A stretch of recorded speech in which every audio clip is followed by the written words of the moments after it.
গৰু এটা পবিত্ৰ জন্তু নে এপাত ৰাজনৈতিক অস্ত্ৰ? ভাৰতত গোৰক্ষা এটা প্ৰকৃত আন্দোলন নে ভোট বেংকৰ এটা পথ? আহক এই ভিডিঅ'টোত আমি আলোচনা কৰোঁ বিজেপিৰ গৰু পলিটিক্স আৰু তাৰ ক্ৰনলজি, যি অসমৰ লগতে সমগ্ৰ ভাৰতৰ সেকুলাৰ ফেব্ৰিকটো চেলেঞ্জ কৰে। গৰুক হিন্দু সমাজত এটা জন্তু নহয়, মা হিচাপে গণ্য কৰা হয়, যি বৈদিক যুগৰ পৰা চলি আহিছে। বাট গৰুক লৈ পলিটিক্স কেৱল আধুনিক ভাৰততহে আৰম্ভণি হয়। 1947 চনত ভাৰত স্বাধীন হোৱাৰ পিছতে কংগ্ৰেছ চৰকাৰে গৰুৰ কচাইখানা বন্ধ কৰাৰ কথা উল্লেখ কৰিছিল, কিন্তু সেয়া ইমপ্লিমেণ্ট হোৱা নাছিল।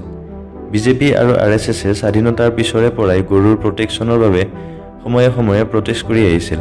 যেতিয়া 2014 বিজেপিৰ দল পাৱাৰলৈ আহিছিল, তেতিয়াৰে পৰা গোৰক্ষা এটা ৰাষ্ট্ৰবাদৰ প্ৰতীক হৈ পৰিল। এই গোৰক্ষাৰ নামতে বহুতো লোকৰ লিঞ্চিঙৰ আৰম্ভণি হ'ল।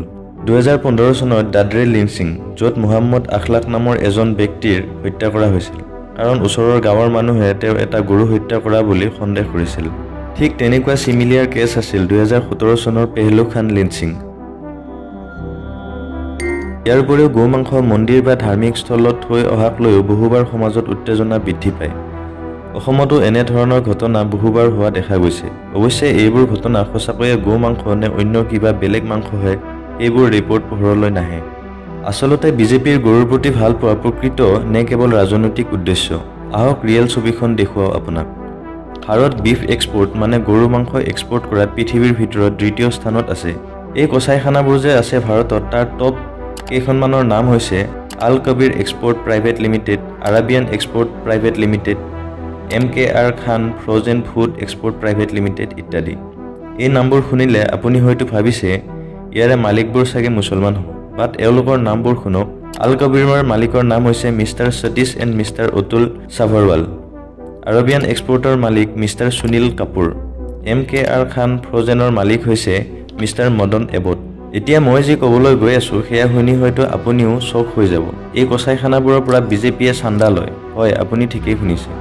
2019-20 চনৰ এক ডাটা অনুসৰি বিজেপিৰ দলে প্ৰায় 2 কোটি টকা চান্দা হিচাপে আলানা গ্ৰুপ নামৰ অন্য এক বিফ এক্সপৰ্ট কোম্পানীৰ পৰা সংগ্ৰহ কৰিছিল। এফালে গো মাতা আৰু অন্যফালে গৰুৰ কটা কোম্পানীৰ পৰা চান্দা, এয়াই হৈছে বিজেপিৰ গোৰক্ষাৰ আচল ৰূপ। এফালে যদি অসম, UP, গুজৰাট আদি ৰাজ্যত গো মাংস নিষিদ্ধ, আনফালে নাগালেণ্ড, মেঘালয়, অৰুণাচল আদিত বিজেপিৰ লিডাৰবোৰ অপেনলি গৰু মাংস খায় আৰু ছাপোৰ্ট কৰে। গোৱাৰ বিজেপি গভৰ্ণমেণ্টে কয় যে আমি গো মাংস বেন নকৰোঁ, সেয়া মানুহৰ খাদ্য। ভাৰতত যিবোৰ লেডাৰ উদ্যোগ আছে সেইবোৰ লেডাৰ ক'ৰ পৰা আহে সেয়া আপুনি ভাবি চাইছেনে?